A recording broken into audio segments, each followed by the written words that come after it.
नमस्कार, सुंदर माझं कोकण आपल्या मराठी यूट्यूब चॅनलमध्ये मी मयूर पाटील तुम्हा सर्वांचं मनपूर्वक स्वागत करतो। तर आज तारीख आहे 22 जून 2026। तर आज मुसळधार पाऊस पडतोय। 10-12 दिवसापूर्वी 2 दिवस मुसळधार पावसाने हजेरी लावली होती। त्यानंतर जो पाऊस गायब झाला होता, तर आज आपल्याला त्याचं दर्शन म्हणता येईल। आणि कितपत पाऊस पडतोय हे आता आपण जरा प्रवासाला सुरुवात करतोय। एक छोटासा प्रवास असणार आहे, मालगुणमधून साधारण वरवडेच्या दिशेने असणारा प्रवास। तर तुम्हाला बघता येईल सरळ पाऊस किती पडतोय, मुसळधार पाऊस पडतोय। आणि संध्याकाळचे वाजलेत 5:30, पूर्ण पावसाने काळोख केलेला आहे।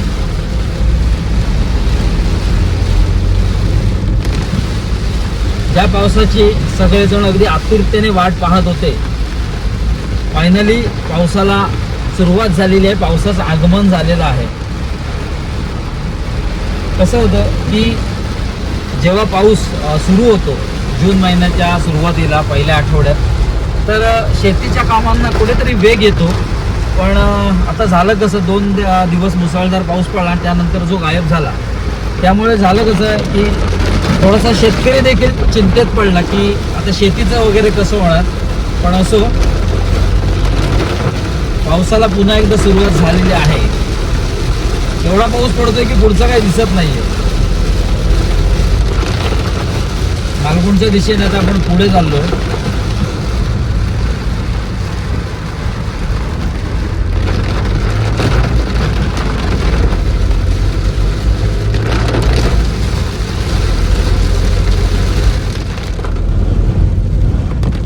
तर मालगुणमधून आपण जसे पुढे जातोय तसं आपल्याला आता एक मालगुण समुद्राच्या दिशेने आपण जातोय, कारण बाजूलाच मालगुण समुद्र किनारा आहे। आणि इथे चंडिका देवीचं मंदिर आहे डाव्या बाजूला।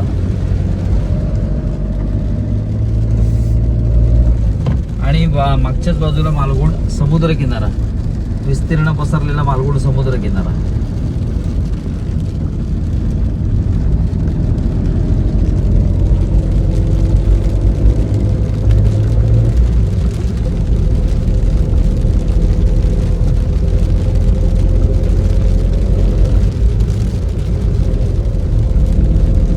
तर आता आपण वरवडे गावानजीक असलेल्या तिवरी बंदराजवळ येऊन पोहोचलो आहोत।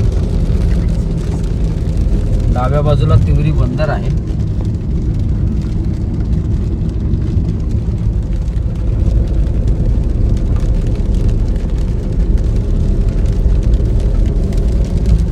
आणि इथे शांत निवांतपणे बसून आपला एक क्वालिटी टाइम आपण स्पेंड करू शकतो।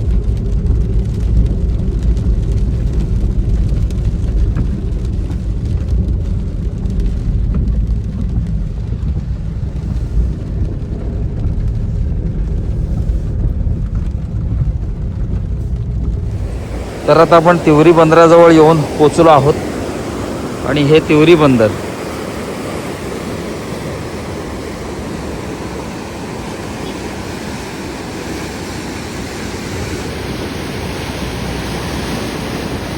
पावसाळी वातावरण झालंय, खूप सुंदर वाटतं इथे।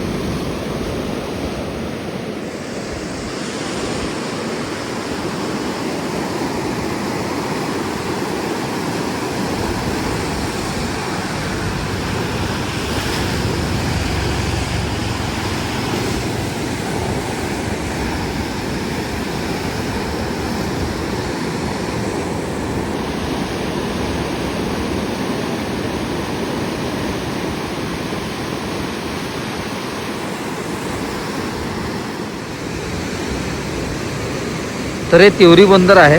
आणि पावसाळ्यातून तिवरी बंदर कसं दिसतं तर ते तुम्ही देखील बघा, खूप सुंदर नजारा आहे इथे।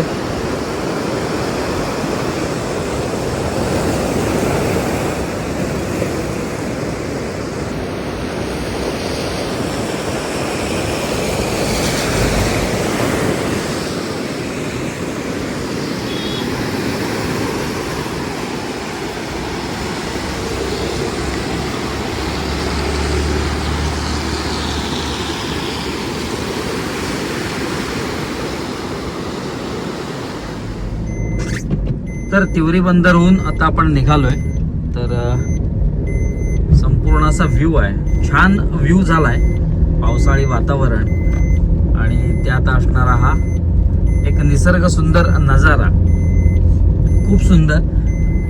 मुसळधार पाऊस पडत होता आणि आता थोडी पावसाने उसंत घेतले, थोडा थांबलाय पाऊस.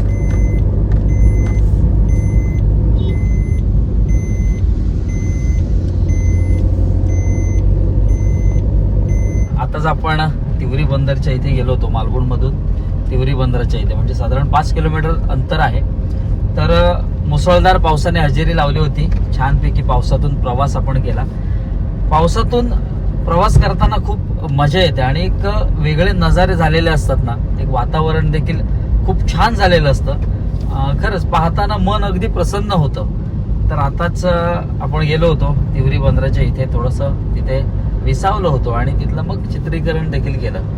तर म्हणजे ज्या लाटा येत होत्या समुद्रातून, तर त्या थोड्याशा खवळलेल्या होत्या आणि आता जसजसा पाऊस वाढत जाईल तसतसा समुद्र आणखीन खवळेल. एक परवाच एक दुर्दैवी घटना घडली गणपतीपुळे समुद्रात. छत्रपती संभाजीनगरचे एक 5 जण बुडाले. साधारण त्या तरुणांचं वय 19-20 अशा वयाचे ते होते आणि दुर्दैवी अंत झाला त्यांचा. कसं असतं, समुद्राची खोली किंवा समुद्राच्या भरती ओटीचा अंदाज न आल्यामुळे काही अतिउत्साही मंडळी अशी समुद्रात थेट झेपावतात, पोहायला जातात आणि मग आपला जीव गमावून बसतात. तर सगळ्यांना एक कळकळीचं आवाहन करतो मी, एक नम्र विनंती करतो की तलावात पोहणं, नदीत पोहणं आणि समुद्रात पोहणं यात जमीन आसमानाचा फरक आहे. हे समुद्राचं पाणी हलतं असतं, पण तलावातलं किंवा स्विमिंग पूलमधील पाणी स्थिर असतं.